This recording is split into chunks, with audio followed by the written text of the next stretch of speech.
Welcome to Middle East Briefing. The content of the briefing includes: Labor frontbenchers break ranks to publicly call for Israel-Hamas ceasefire. Turkey under fire after declaring Hamas a liberation group. Russia says Israeli bombardment of Gaza is against international law. Ukraine holds peace formula talks in Malta, Russia absent. Photos: communication blackout, fuel shortages worsen the situation in Gaza. Labor frontbenchers break ranks to publicly call for Israel-Hamas ceasefire. The Independent. Several shadow ministers within the UK Labour Party have voiced their support for a ceasefire between Israel and Hamas. The party leader, Sir Keir Starmer, has faced criticism from within the party for not pushing for a total cessation of hostilities. The dissent comes as Israel continues to bomb Gaza, with the military announcing an expansion of its ground offensive. Thousands of protesters have taken to the streets across the UK in support of Palestinians. The UN General Assembly approved a non-binding resolution calling for a humanitarian truce in Gaza, but the UK abstained from the vote. Turkey under fire after declaring Hamas a liberation group. RFI. Turkish President Recep Tayyip Erdogan has voiced his support for Hamas and accused Israel of suffering from mental illness for its bombardment of Gaza. Erdogan, who has always maintained good ties with Hamas, delivered an impassioned defense of the group, calling them a liberation group fighting to protect its citizens.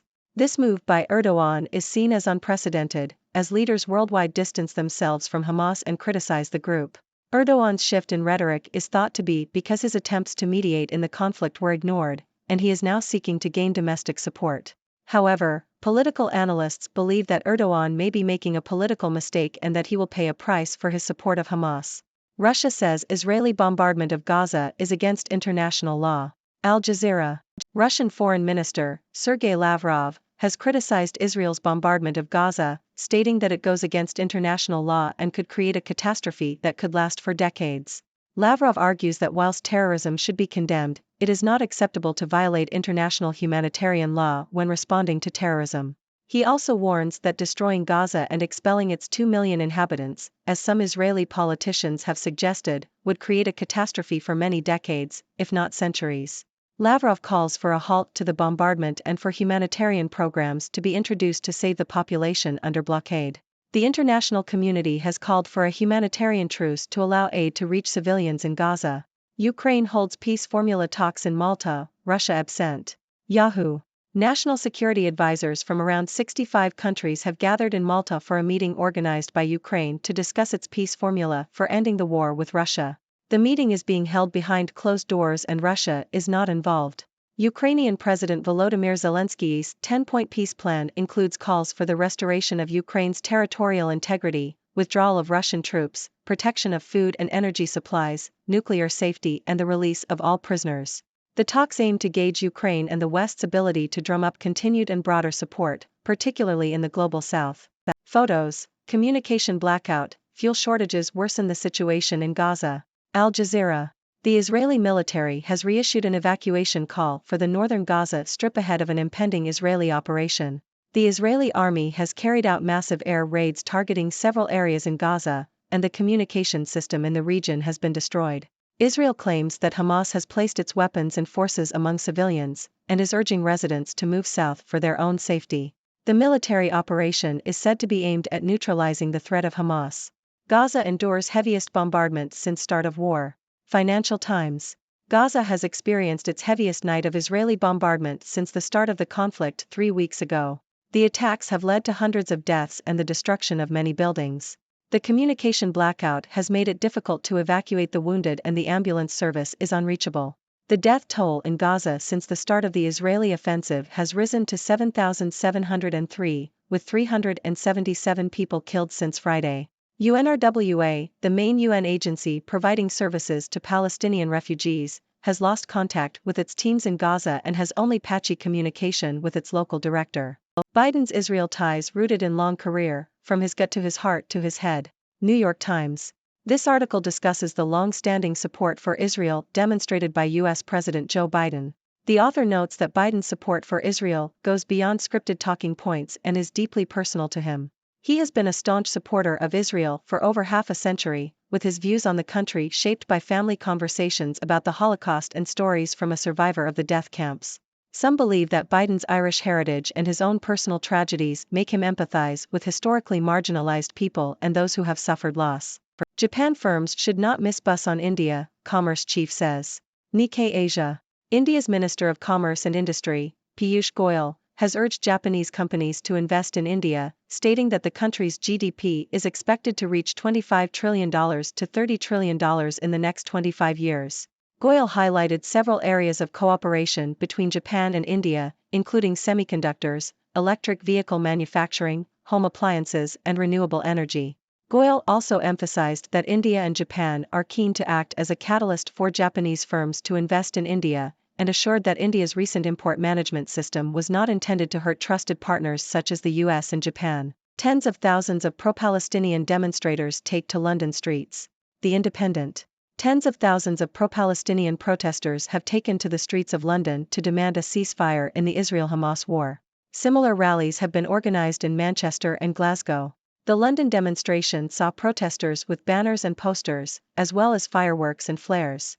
One woman was knocked over by a police horse after it was startled by fireworks, but she appeared to be fine. More than 1,000 Metropolitan Police officers were on duty for the demonstration. The force warned that it would be vigilant in responding to crime and hate crime. Several conditions were imposed under the Public Order Act, including following a specified route and not gathering outside the Israeli embassy. A protest is also due to take place in Bristol on Sunday, with between 2,000 and 5,000 people expected to gather. Israel expands ground operation in Gaza after cutting off internet. Nikkei Asia. Israel has expanded its ground operation in Gaza with infantry and armored vehicles backed by air and sea strikes, including the bombing of Hamas tunnels. The bombardment, described by Gaza residents as the most intense of the war, also knocked out most communications in Gaza, cutting off the besieged enclave's 2.3 million people from the world and allowing the Israeli military to control the narrative of the new stage of fighting. The intensified air and ground campaign has raised new concerns about dozens of hostages dragged into Gaza on October 7. On Saturday, hundreds of relatives of hostages gathered in Tel Aviv, demanding to meet with Prime Minister Benjamin Netanyahu and Defense Minister Yoav Gallant. Some demanded that Israel push for the release of all hostages before proceeding with the campaign against Hamas. Gallant later said he would meet with the families on Sunday. Ladies and gentlemen, I am Dr. Six, your resident observer from the sixth dimension. Today, we have discussed a range of news stories from around the world, with a particular focus on the Israel-Hamas conflict. Let's summarize what we've learned. First, we saw that several shadow ministers within the UK Labour Party broke ranks to publicly call for a ceasefire between Israel and Hamas. This move has put pressure on party leader Sir Keir Starmer, who has faced criticism for not pushing for a total cessation of hostilities. Next, we discussed Turkish President Recep Tayyip Erdogan's surprising declaration of support for Hamas. Erdogan's shift in rhetoric is seen as unprecedented, as leaders worldwide distance themselves from Hamas.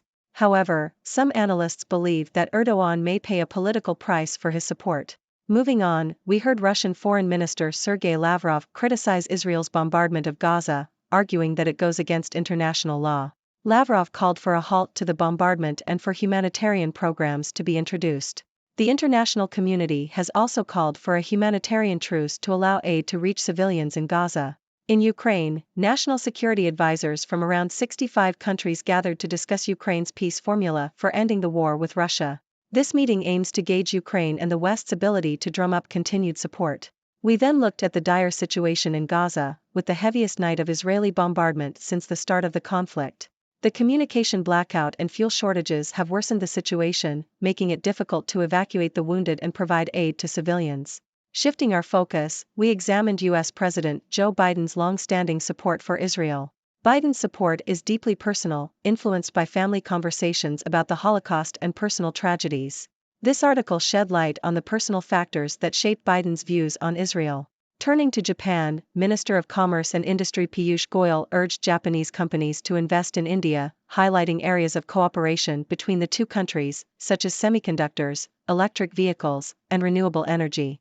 Lastly, we saw tens of thousands of pro-Palestinian protesters take to the streets of London, demanding a ceasefire in the Israel-Hamas war. Similar rallies were organized in Manchester and Glasgow, showing widespread support for the Palestinian cause. In conclusion, the Israel-Hamas conflict continues to escalate, with international leaders and protesters calling for a ceasefire and humanitarian aid. The situation in Gaza remains dire, and the world watches closely for any signs of resolution or de-escalation. It is crucial that dialogue and diplomacy prevail over violence, and we hope for a peaceful resolution to this long-standing conflict. Now, I would like to hear from you, our viewers. What are your thoughts on the Israel-Hamas conflict? Do you have any questions or insights to share? Let's engage in a lively discussion. Thank you for tuning in. The content above showcases the latest briefing reports and analytical synopses, thoughtfully curated by the 6Do team. These insights stem from a wide array of reputable media outlets, think tanks, government sources, and specialized experts worldwide. We encourage you to explore these sources for a comprehensive perspective. Keep in mind that while the content may not always align with the official standpoint of 6Do Brief, it's not meant to be taken as absolute directives for decision-making. Comprising seasoned media professionals, learned scholars, and accomplished scientists, the 6Do team embodies a trailblazing, fully independent media entity. To customize 6Do Brief to meet your professional needs, you have the option to subscribe to a diverse array of briefings on our website, 6dobrief.com. Regardless of your location, you can conveniently receive 6Do Brief via email.